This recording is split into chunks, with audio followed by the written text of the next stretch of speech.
আশুরা শব্দটা ব্যবহার করা হয়েছে আশারা থেকে আশুরা, জুমা ব্যবহার করা হয়েছে এজন্য যে এই মুহররমের 10 তারিখ এত বরকতপূর্ণ এবং এই দিনে অগণিত ঘটনা আল্লাহ ঘটিয়েছেন। পৃথিবীকে যখন আল্লাহ সৃষ্টি করেছেন সেদিন ছিল মুহররমের 10 তারিখ। জোরে বলে সুবহানাল্লাহ। হযরত নূহ আলাইহিস সালামকে আল্লাহ যেদিন প্লাবন করেছিলেন, এই প্লাবন থেকে ওনাকে রক্ষা করে নৌকার ভিতর উঠাইছিলেন, যেদিন সফর করেছিলেন সেদিন ছিল মুহররমের 10 তারিখ। সুবহানাল্লাহ। হযরত আদম আলাইহিস সালামকে আল্লাহ সৃষ্টি করেছিলেন সেদিন ছিল মুহররমের 10 তারিখ। সুবহানাল্লাহ। এই মুহররমের 10 তারিখে আল্লাহ নূহ আলাইহিস সালামকে প্লাবন থেকে মুক্তি দিয়ে আবার জমিনে নামিয়ে দিয়েছিলেন, সেদিন ছিল 10 তারিখ। সুবহানাল্লাহ। শুধু তাই নয়, আলোচনা করতে গেলে অনেক লম্বা হয়ে যাবে। এই আশুরা মুহররমের এই 10 তারিখে শুক্রবার হবে। ওই দিনটাতেই আল্লাহ কিয়ামত সংঘটিত করবেন, ওই দিনে হবে কিয়ামতের দিন। সুবহানাল্লাহ। আবার এই আশুরা ইহুদিরা পর্যন্ত এই আশুরার দিনে আপনার এই 10 তারিখে রোজা রাখতো। ইহুদিরা যারা বেদিন ছিল তারা বেদিনে রোজা রাখতো। আল্লাহ রাসূল সাল্লাল্লাহু আলাইহি ওয়াসাল্লাম বললেন ওয়াখালিফু ফীহিল ইয়াহুদ, ওদের বিরুদ্ধাচরণ করো তোমরা, ওদের মতো করো না। রাসূল কিভাবে বিরুদ্ধাচরণ করতে বললেন? রাসূল বললেন যে তোমরা এই 10 এর আগে একদিন ক্বাবলা ইয়াওমান ওয়া বা'দা ইয়াওমান, হয়তো তোমরা আগের সাথে একটা মিলায় রোজা রাখো অথবা 10 এর সাথে 11 মিলায় রোজা রাখো। রাসূল কিভাবে বললেন? আমরা এই 10 মুহররমে দেখব কিছু শিয়া সম্প্রদায় আছে। শিয়া সম্প্রদায় এক কথায় মুসলমানদের ভাষায় বর্তমানে মুসলিম নাম দিয়ে চলতেছে কাদিয়ানী এবং শিয়া, এরা উভয় দুইটা গোষ্ঠী কাফের। কথা বলে ঠিক কিনা? ঠিক। কারণ হলো কাদিয়ানী যারা, তারা খতমে নবুয়তকে বিশ্বাস করে না, আল্লাহর নবীকে নবী মানে না, তারা মানে গোলাম আহমদকে কাদিয়ানী। সুতরাং আল্লাহর নবীকে ছাড়া অন্য কাউকে যদি নবী মানে, আল্লাহর নবীকে যদি নবী মানতে অস্বীকার হয়, বিনা দলিলে সে কাফের। কথা বলে ঠিক কিনা? আবার শিয়া সম্প্রদায়, এদের ব্যাপারে যদি বলি, এরা আল্লাহর নবীকে নবী মানে না। নাউযুবিল্লাহ বলেন। আপনি যদি ইউটিউবে সার্চ করেন, আপনি লিখবেন শিয়াদের আযান, ইউটিউবে লিখবেন, দেখবেন সাথে সাথে একটা আযান আসবে। এই আযানের মধ্যে আশহাদু আন্না মুহাম্মাদুর রাসূলুল্লাহ বলতেছে, এর পরেই বলতেছে ওদের কথা, ওদের ভাষা হলো নবী হওয়ার যোগ্যতা ছিল আলীর, কিন্তু জিবরাইল ভুল করে আমাদের নবীর কাছে নিয়ে গেছে। নাউযুবিল্লাহ। পারি যে নাউযুবিল্লাহ বলবে? নাউযুবিল্লাহ। শিয়াদের কথা হলো জিবরাইল আমিন ভুল করে নাকি এই ওহীটা আমার নবীর কাছে নিয়ে আসছে। এটা আশার কথা ছিল না আলীর কাছে। ওরা আযানের মধ্যে বলে আশহাদু আন্না আলিয়্যুন ওয়ালিয়্যুল্লাহ। নাউযুবিল্লাহ। আশহাদু আন্না আলিয়্যুন হুজ্জাতুল্লাহ ওয়া নাউযুবিল্লাহ। তো এটা আমি দেখি তো অবাক হলাম। যারা এক কথায় আল্লাহ আল্লাহ রাসূলের দুজনের যে কাউকে অস্বীকার করবে, এর কোনো দলিল লাগবে না, দলিল ছাড়াই এই ব্যক্তি কাফের হয়ে যাবে। কথা বলে ঠিক ঠিক। আবার এই আশুরার দিনের সাথে অত্যন্ত হৃদয় বিদারক জড়িত একটা ঘটনা রয়েছে, যেটা কারবালার ইতিহাস। কিসের ইতিহাস?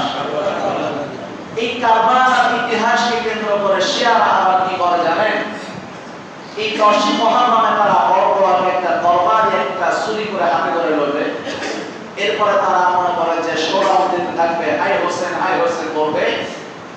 যারা শিয়া সম্প্রদায় আছে এরা করে কি, কিছু রশির মধ্যে কিছু ব্লেড আটকায় দেয়, রশির মধ্যে কিছু চাকু আটকায় দেয়, দিয়ে এটাকে পিঠের উপর মাথা থাকা বলে হাই হোসেন।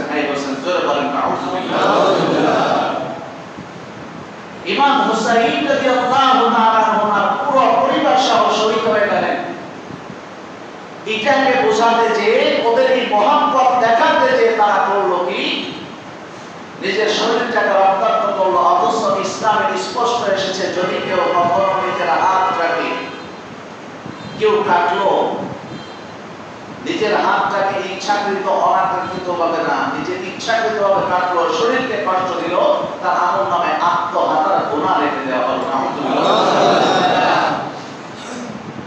ইমাম হুসাইন রাদিয়াল্লাহু তাআলা আনহু ইনি যে কারবালায় শহীদ হলেন, এর আগের ঘটনাটা, কুফাবাসী যারা ছিলেন ওই সময় দামেস্কের প্রেসিডেন্ট ছিল ইয়াজিদ। কুফাবাসী প্রায় 300 চিঠি লিখেছে। কত চিঠি? 300। জোরে বলেন 300। বড় ঘটনা, সংক্ষেপে বলবো, শুনবেন তো ইনশাআল্লাহ? ইনশাআল্লাহ। একটু খেয়াল করবেন আর জমানটাকে বলবেন, পারবেন না ইনশাআল্লাহ? ইনশাআল্লাহ। আমরা তো হুসাইন মুসলমান, কথা বলে ঠিক কি ঠিক?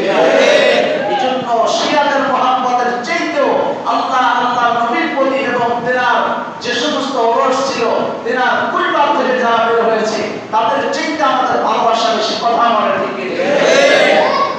হুসাইন রাদিয়াল্লাহু তাআলা আনহুর কাছে চিঠি আসছে, 300 চিঠি। চিঠিগুলো আসছে আর বারবার বলছে, হুসাইন আপনি দামেস্কে চলে আসেন, কুফায় চলে আসেন। ইয়াজিদ যদিও মুসলমানের বাচ্চা, মুআবিয়া রাদিয়াল্লাহু তাআলা আনহু কি ছিল? ছেলে। এত বড় একজন সাহাবীর ছেলে ছিল ইয়াজিদ। ইয়াজিদ কি ছিল? কাফের? বলেন তো কি ছিল? মুসলিম ছিল। আরে সাহাবীর ছেলে তো কি ছিল? মুসলিম ছিল। কিন্তু এর মতো মানুষের দ্বারা এত নিকৃষ্ট কাজ ঘটলোটা কিভাবে? এই খেয়াল করেন, ঘটলোটা কিভাবে? সমস্যা এক জায়গায়, অর্থ আর ক্ষমতার লোভ। কথা বলে ঠিক ঠিক? 300 চিঠি আসছে। ইমাম হুসাইন চিন্তা করলেন, এতগুলা চিঠি আসছে, এই কুফার মানুষই তো আমার বাবা হুসাইনকে দাওয়াত করে নিয়েছিল, এরপরে শাহাদাত বরণ করেছে। কুফার মানুষ ডেকে নিয়েছে, এরপর তো মাঝে থেকে তাকে মেরে ফেলা হয়েছিল। আসলে কি সত্য না এটা প্রচার আমাকে এখানে আনার জন্য? ইমাম হুসাইন রাদিয়াল্লাহু তাআলা আনহু তেনার চাচাতো ভাই মুসলিম বিন আকিল রাদিয়াল্লাহু তাআলা আনহুকে পাঠিয়ে দিলেন। মুসলিম বিন আকিলকে পাঠায় দিয়ে বললেন, যাও যে দেখবা আসলে কুফার মানুষ আমাকে চাইতে চায় না। ইমাম হুসাইন পাঠিয়ে দিল। মুসলিম বিন আকিলকে পাঠানোর পর কুফায় যে যখন চলে গেল, আসলে কিন্তু কুফার মানুষ ইমাম হুসাইনের অপেক্ষা অপেক্ষমান। তারা তাকায় দেখে, তারা একটা কথা বলল, ইয়াজিদের অপরাধ গুলো কি ছিল? বলে সমস্ত কাফেরদের সাথে সম্পর্ক। শুধু তাই না, ইয়াজিদের আরো যে বড় বড় সমস্যা ছিল, সবচেয়ে বড় সমস্যা, আল্লাহ তাআলা কোরআনের মধ্যে মদকে হারাম করেছেন। ইমাম হুসাইন রাদিয়াল্লাহু তাআলা আনহুর কাছে চিঠি লেখা হলো, ইয়াজিদের সমস্ত বিষয়গুলো বলা হলো যে ইয়াজিদ সমাজের মধ্যে প্রকাশ্যে নিজে মত পান করে, আবার মানুষকে বৈধতা দিয়েছে। নাউজুবিল্লাহ। ভাইরা আমার, ইমাম হুসাইনের কাছে যখন চিঠি আসলো, চিঠি আসার পর মুসলিম বিন আকিলকে পাঠানোর পর মুসলিম বিন আকিল যে যখন দেখলো আসলে ইমাম হুসাইনকে সবাই চায়, এ মুসলমান ইমানদার, ইমাম হুসাইনের চেহারা কেমন ছিল জানোনি? ইমাম হুসাইনের চেহারার মধ্যে আল্লাহর নবীর চেহারা ছিল। জোরে বলুন সুবহানাল্লাহ। ভাইরা আমার, হুসাইন রাদিয়াল্লাহু তাআলা যখন মুসলিম বিন আকিল চিঠি পাঠালো আপনাকে আসলেই চায়, ইমাম হুসাইন নিজে নিজে তৈরি হয়ে গেল, কুফার দিকে রওনা শুরু করলেন। রওনা শুরু করার আগে মদিনার মানুষের কাছ থেকে বিদায় নেয়। মদিনার মানুষ, আমার নানার রওজা শরীফ এখানে, নানার রওজা ছেড়ে যেতে মনে চাই না, এরপরও যেতে হবে, কারণ নানার রেখে যাওয়া দিন ইয়াজিদ ধ্বংস করে ফেলায় দিচ্ছে। কথা বলেন ঠিক কি না? এ মুসলমান ইমানদার, ইমাম হুসাইন যখন বের হবে, মদিনার মানুষ সব কান্না করে আর ইমাম হুসাইনের পাটা ধরে ধরে, ইমাম হুসাইন আমাদেরকে ছেড়ে যাবেন না, হুসাইন ডাকতে বলে, আমি নবীর রক্তের রক্ত আমার গায়ের মধ্যে প্রবাহিত আছে। আমি যদি আজকে না যাই, আমার নানা রেখে যাওয়া মায়ের দিন ধ্বংস করে ফেলা দিবে ইয়াজিদ। আর যদি আমি এটাকে প্রতিবাদ করতে না পারি, প্রতিহত করতে না পারি, কিয়ামতের ময়দানে আমার আল্লাহর কাছে কি নিয়ে দাঁড়ায় যাব, কি জবাব দিব? না জানি আল্লাহর কাছে আমি আসামি হয়ে আমি থাকতে পারবো না, যেতে হবে। কারণ মদিনার মধ্যে বড় বড় সাহাবায়ে কেরাম আছে, এই সাহাবায়ে কেরাম এটাকে মেইনটেইন করবে, দেখবে।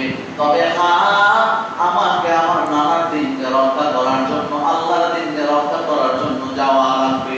ইমাম হোসেন যখন বের হয়ে গেলেন, রাওয়ায়াত আসছে 300 কোনরাতে বলে 200 মুসলমান নিয়ে বের হয়েছে, কিন্তু আসল ঘটনা হলো 72 জন মুসলমান নিয়ে বের হয়ে গেলেন। 42 জন পুরুষ আর 40 জন পুরুষ আর 32 জন মহিলা, সাথে আবার ছোট ছোট বাচ্চাদেরকে নিয়ে বের হয়ে গেছে। এদিকে যখন খবর ছড়ায় গেছে, ইয়াজিদের কাছে খবর ছড়ায় গেছে হুসাইন আসতেছে। ইয়াজিদের তো মাথা গরম, ক্ষমতার লোক। ইয়াজিদ চিন্তা করছে এবার কি করবে, ইমাম হুসাইনকে আটকায় দিতে হবে। এ মুসলমান ইমানদার, লম্বা ঘটনা সংক্ষিপ্ত আকারে বলবো, কোনদিন মনোযোগ দিবেন না, দিলটাকে নরম করে একটু শুনবেন আর চিন্তা করবেন। কারণ কিতাবের মধ্যে আসছে, কিতাবের মধ্যে বলা হয়েছে, মুসলমান তুমি কেমনে জান্নাত পেয়ে যেতে চাও? এখনো পর্যন্ত তোমার অবস্থা ইমাম হুসাইনের মতো হয় নাই, এখনো তোমার অবস্থা সাহাবায়ে কেরামের মতো হয় নাই, তাহলে তুমি কিভাবে জান্নাতের আশা করো? এ মুসলমান ইমানদার, শুধুমাত্র ঘরের কোণে বসে তাসবিহ তাহলিল করলাম, মসজিদের পাশে বসে শুধুমাত্র আল্লাহ আল্লাহ জিকির করলাম, এটার ভিতরে শুধুমাত্র দিন না। ইমাম হুসাইনের দিকে তাকায় দেখেন, ইমাম হুসাইন যখন বের হয়ে গেছে, ইয়াজিদ ইমাম চিঠি লেখো। ইয়াজিদ যখন চিঠি লেখলো, কুফার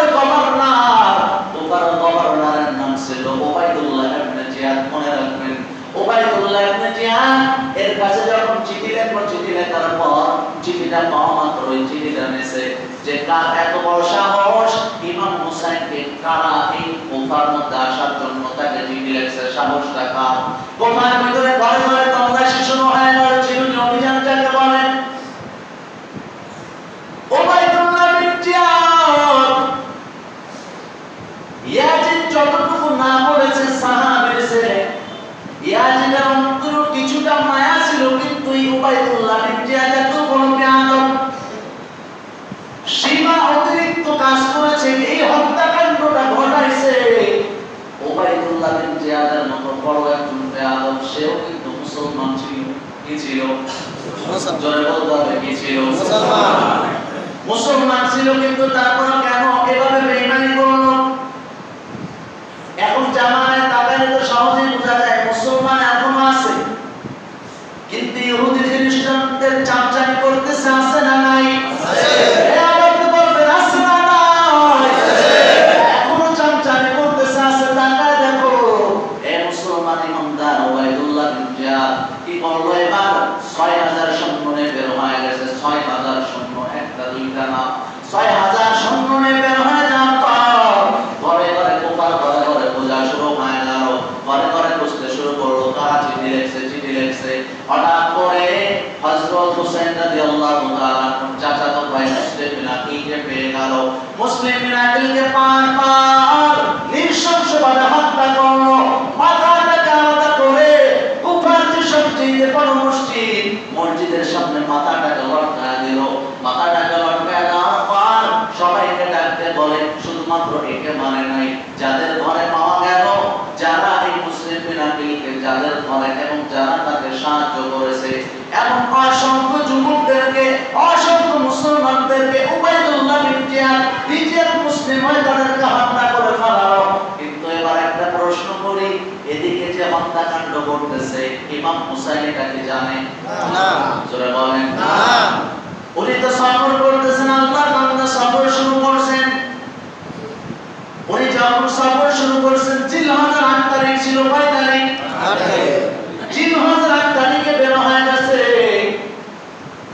জিলহজের মাসের 8 তারিখে উনি বের হলেন, কিন্তু ঘটনাটা ঘটলো আপনার 10 মুহররম ধরে 1 মাস 2 দিন, কয় দিন? ইমাম হোসেন রাদিয়াল্লাহু তাআলা মুসলিম বিরাদের হত্যার খবর জানা নাই, জানেন না। এ মুসলমান ইমানদার, এবার কি করবেন? ইমাম হোসেন যখন কারবালার প্রান্তর পৌঁছায় গেল, ফুরাত নদীর তীর পর্যন্ত পৌঁছায় গেলেন। ফুরাত নদীর তীর পর্যন্ত পৌঁছায় যাওয়ার পর তাকায় দেখে সমস্ত রাস্তাগুলো ব্যারিকেড দেওয়া, রাস্তাগুলো আটকায় দিয়েছে। উবাইদুল্লাহ বিন জিয়াদ 6000 সৈন্য দিয়ে আটকায় দিয়েছে।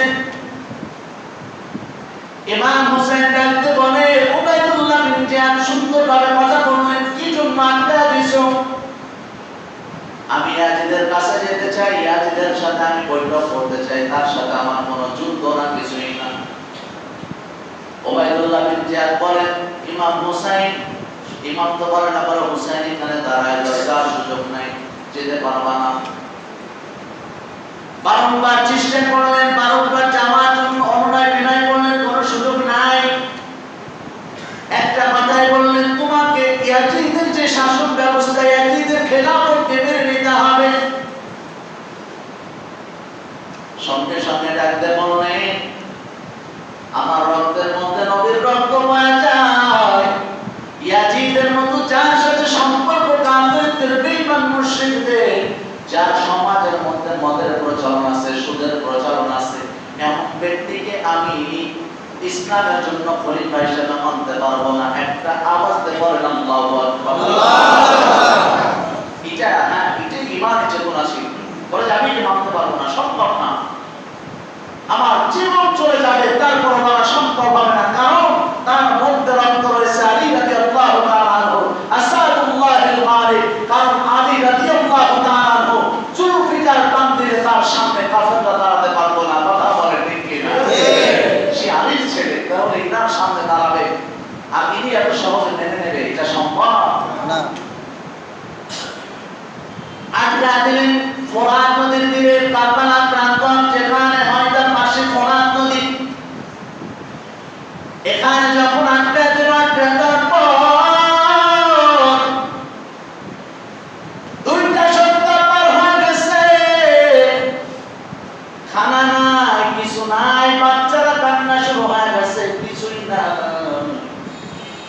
হুসাইন রাদিয়াল্লাহু তাআলা ডাকতে বলে, উবাইদুল্লাহ বিন জিয়াদ, আমাকে একটা কথা বলি ভাই, আমাকে প্রথম কথা বলছে আমাকে মদিনায় চলে যাওয়ার সুযোগ দাও, মদিনায় চলে যাও, মদিনায় যাওয়ার জন্য আমাকে সুযোগ দাও। উবাইদুল্লাহ বিন জিয়াদ বলে, এটা মানা সম্ভব না। এরপর উনি বললেন, আমাকে যদি মদিনায় যেতে না দাও, তাহলে আমাকে কোফা দিলে যেতে যাও, কোফায় আমি চলে যাই। প্রথমে কোফায় যেতে বললেন, সম্ভব না।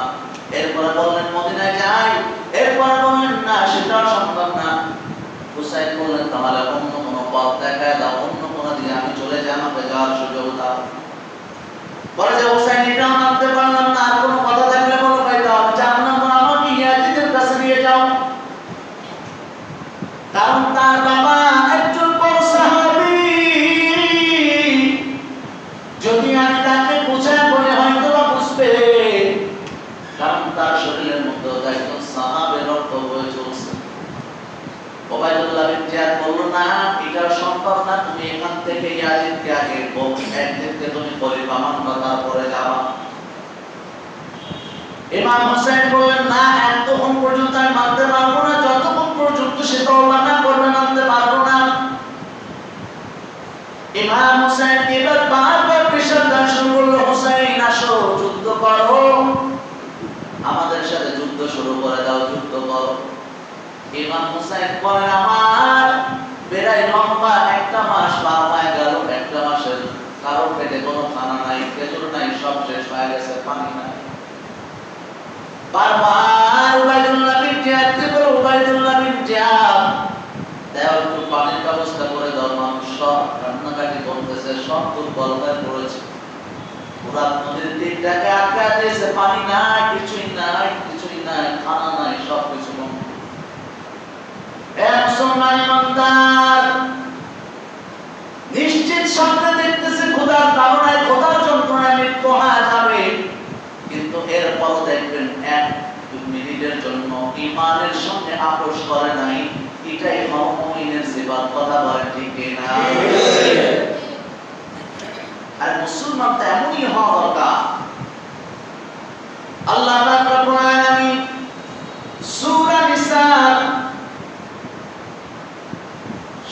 ৭৬ নম্বর আয়াতের শেষ অংশের মধ্যে আল্লাহ তাআলা বলেন, ইন্না কাইদাশ শাইতানা কানা দাঈফা। আল্লাহ তাআলা ডাকতে বলেন, শয়তানের যে কৌশলগুলো আছে এই কৌশলগুলো বড় দুর্বল। শয়তানের কৌশলগুলো কি? বড় দুর্বল। আল্লাহ তাআলা নিজের ভাষায় বলেন যে যত কৌশল অবলম্বন করুক না কেন, আল্লাহু খায়রুল মাকিরিন। আল্লাহ তাআলা বলেন সবার ষড়যন্ত্রের চাইতে আমি আল্লাহর কৌশল সবচেয়ে উত্তম। জোরে বলেন সুবহানাল্লাহ। মুসলমান ইমানদার গভীর মনোযোগ দিবেন। ইমাম হোসেন রাদিয়াল্লাহু তাআলা আনহু এই সময়টা চলে আসছে।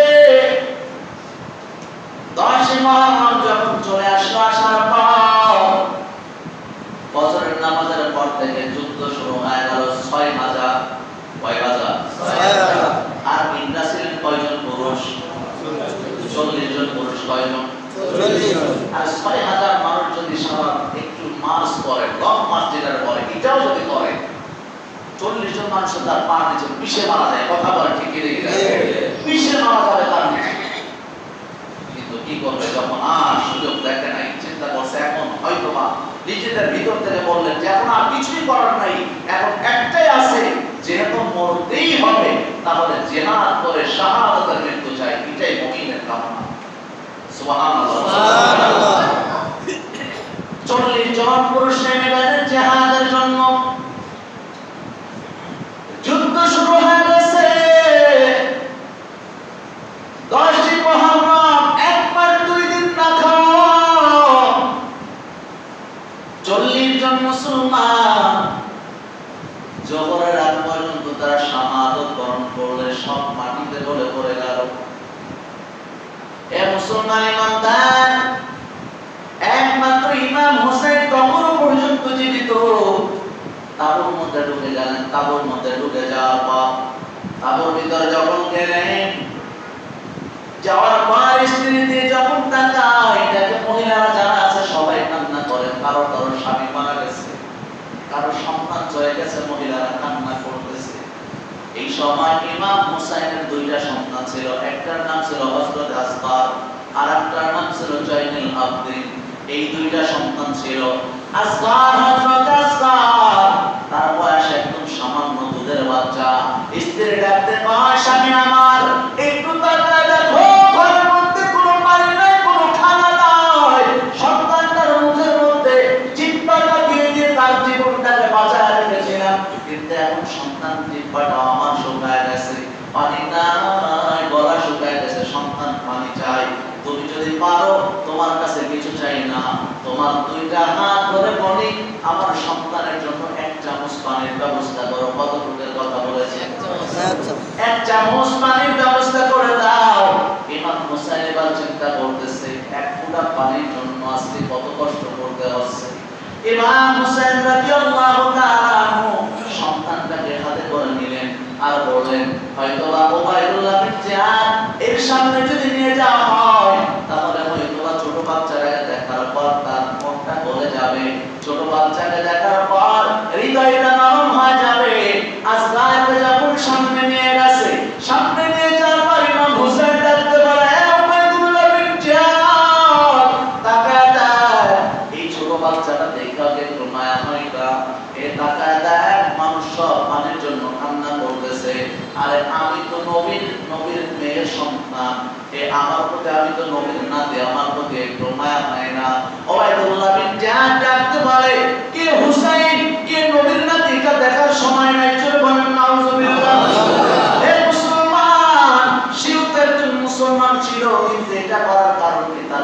ক্ষমতা আগে, তার কাছে ক্ষমতা আগে। এখনো যদি তাকায় দেখেন বহুত মুসলমান এখন আছে যারা ক্ষমতার জন্য প্রয়োজনে নিজের ইমানটাকে বিক্রি করে দেবে, এমন মুসলমান আছে না? শুধু তাই না, আমাদের আলেমদের মধ্যে তো আছে অনেক কালার আলেম, আছে না নাই? কথা বলেন।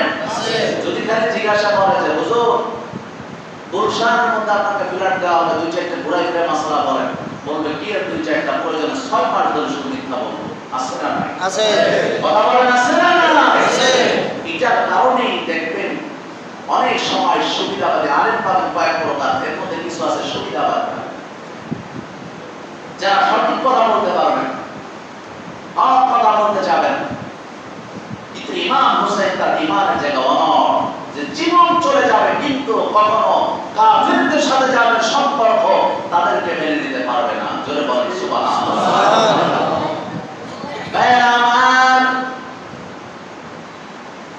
কি করুন দৃশ্য, সন্তানটাকে উঁচু করছে। ওবাইদুল্লাহ বিন জিয়াদের সৈন্য হঠাৎ করে একটা তীরটাকে বের করছে, তীরটা বের করে ছোট বাচ্চা আজরাইলের বুকের মধ্যে তীরটা মারছে, বুকের ভিতর দিয়ে লেগে পাশ হয়ে গেছে। সন্তানটা হাতে ধরে রাখছে, রক্ত ছিটে যখন ইমাম হোসেনের মুখের মধ্যে রাখছে, চুপ করে আল্লাহকে উঁচু করে বলে, ওরে মালিক, সন্তানটা পানি খাওয়ানোর জন্য আল্লাহ কেমন পানি তুমি দান করলে আল্লাহ, এই দুনিয়াতে আর কখনো তার পানির পিপাসা লাগবে না এমন পানি তুমি তাকে দান করছো। সন্তানকে বুকের সঙ্গে মিশে আজকালকে ডাকতে বলা আজকাল দুনিয়ার মুসলমান ইমানদার যাদের বাচ্চা আছে একটু চিন্তা করে দেখেন, বাচ্চারা হাতের মধ্যে লাশ রাখে, এত কষ্ট সন্তানটাকে ধরে বলে, সন্তান দুনিয়ায় পানি দিতে পারি নাই, তবে হাত তোমার সাথে ওয়াদা করলাম কিয়ামতের ময়দানে আমার নানার হাতে হাউজে কাউসার পান করাবো।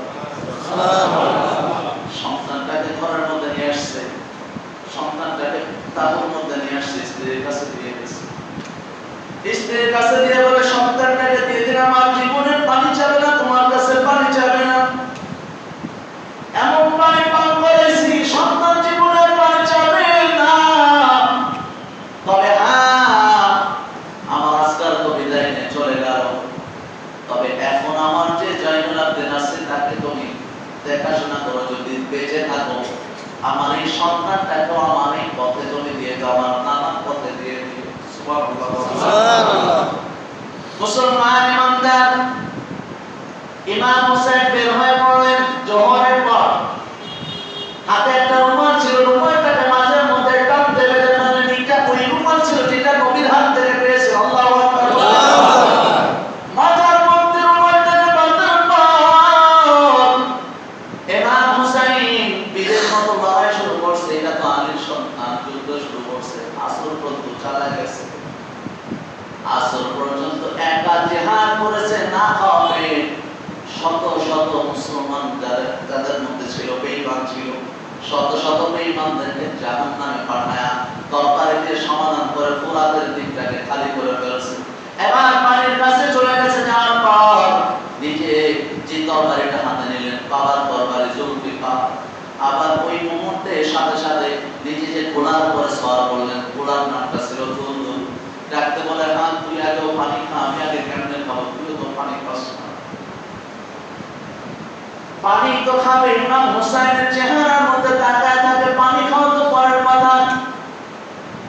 ইমাম হোসেন পানিটা হাতের মধ্যে নেছে, হাতের মধ্যে নেওয়ার পর পানিটা মুখের কাছে তুলবে, মনে পড়ে যায় আমার সন্তানটা তো কিছু সময় পানির জন্য চলে গেল, আর আমি বাবা এখন এই পানিটাকে কিভাবে মুখে।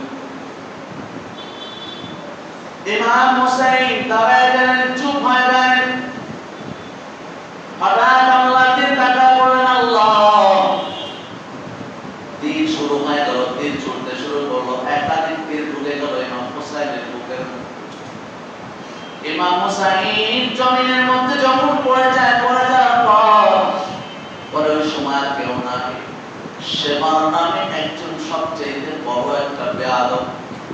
ইমাম হুসাইনের বুকের উপর চড়ে বসে আসরের আগ মুহূর্তে বলে, আকাশের রংটা তখন পর্যন্ত লাল হয়ে গেছে, লাল বর্ণ হয়ে গেছে। ইমাম হুসাইনের গলার ভিতরে শুনে জমায় শুরু করলাম, বারবার বলতেছিল যে আমি নবীর ওরস থেকে এসেছি, নবীর অত্যন্ত আদরের নাতি ছিলাম, আমার কোন জায়গায় রাসূল চুমু খাইতে বাকি নেই। আল্লাহ নবীকে জিবরাইল আমিন রাসূল জীবিত অবস্থায় একটু মাটি এনে রাসূলের নাকের মধ্যে ধরলেন।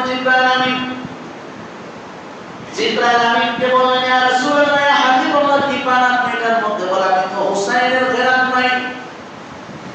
আল্লাহর নবীকে ডাকতে বলে, নবী আমার, এটা আমি কারবালার ময়দান থেকে মাটিটা এনেছি। এ মুসলমান ইমানদার, ইমাম হুসাইন যখন দুনিয়াতে বিদায় নেবে, এই সময় গলার মধ্যে কষ্ট শুরু করছে, জবাই করছে, গলাটা আলাদা হয়ে গেছে। মাথাটা আলাদা করে ফেলার পর কত বড় পৈশাচিক নির্যাতন শুরু করছে। ঘোড়া দিয়া, মানুষের হাঁটা দিয়া, ঘোড়ার পার ভিতরে ইমাম হুসাইনের পুরো শরীরটাকে হাড় থেকে গোশ থেকে সব আলাদা করে ফেলছে, তার শরীরের উপর দিয়ে চালায়। মাথাটাকে তরবারের মধ্যে ঢুকায় উঁচু করে রাখছে। ওবাইদুল্লাহ বিন জিয়াদের সামনে যখন এই মাথাটাকে রেখে দেওয়া হয়, ওবাইদুল্লাহ বিন জিয়াদ একটা হাতের মধ্যে লাঠি নিয়েছে, হাতের মধ্যে লাঠি ইমাম হুসাইনের ঠোঁটের মধ্যে খোঁচা দেয় আর বলে যে এটাই হবে তার অবস্থা যে ইয়াজিদের বিরুদ্ধে যাবে।